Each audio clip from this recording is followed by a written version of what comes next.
Hello mint, ನೀನು ಇಂದು ಏನು ಮಾಡುತ್ತಿದ್ದೀಯಾ? Hello Chintu, ನಾನು ಒಂದು ತಮಾಷೆಯ ಕತೆ ಹೇಳಲು ಬಂದಿದ್ದೇನೆ. ಕೇಳುತ್ತೀಯಾ? ಓ ಹೌದು, ನಾನು ಕೇಳಲು ತುಂಬಾ ಉತ್ಸುಕನಾಗಿದ್ದೇನೆ. ಮಿಂಟು, ಸರಿ, ಇಲ್ಲಿ ನನ್ನ ಕಥೆ ಕೇಳು. ಒಮ್ಮೆ ಒಂದು ಮೊಲ ಮತ್ತು ಒಂದು ಆಮೆ ರೇಸ್ ಮಾಡಲು ನಿರ್ಧರಿಸಿದವು. ಓಹ್, ನಂತರ ಏನಾಯಿತು? ಮೊಲ ತುಂಬಾ ವೇಗವಾಗಿ ಓಡಲು ಶುರು ಮಾಡಿತು, ಆದರೆ ಆಮೆ ತುಂಬಾ ನಿಧಾನವಾಗಿ ನಡೆಯಿತು.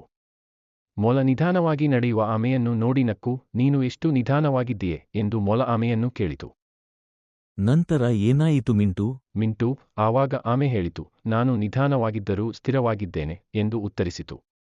ಮತ್ತು ನಿಜವಾಗಿಯೂ ಮೊಲ ಸುಸ್ತಾಗಿ ಮಲಗಿಬಿಟ್ಟಿತು, ಆದರೆ ಆಮೆ ನಿಧಾನವಾಗಿ ಮುಂದುವರಿದು ಗೆಲುವಿನ ಗೆರೆಯನ್ನು ದಾಟಿತು. ಹಾಹಾ, ಅದು ತುಂಬಾ ಚೆನ್ನಾಗಿದೆ. ನಾವು ಯಾವಾಗಲೂ ನಿಧಾನವಾಗಿ ಮತ್ತು ಸ್ಥಿರವಾಗಿ ಮುಂದುವರಿಯಬೇಕು, ಅಲ್ಲವೇ?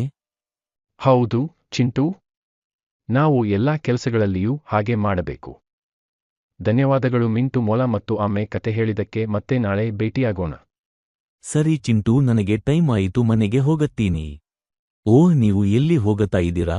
ನಮ್ಮ PGB ಕಾರ್ಟೂನ್ಸ್ ಚಾನೆಲ್ ಸಬ್ಸ್ಕ್ರೈಬ್ ಮಾಡಿ, ಹಾಗೆ ಗಂಟೆ ಒತ್ತುದು ಮರಿಬೇಡಿ.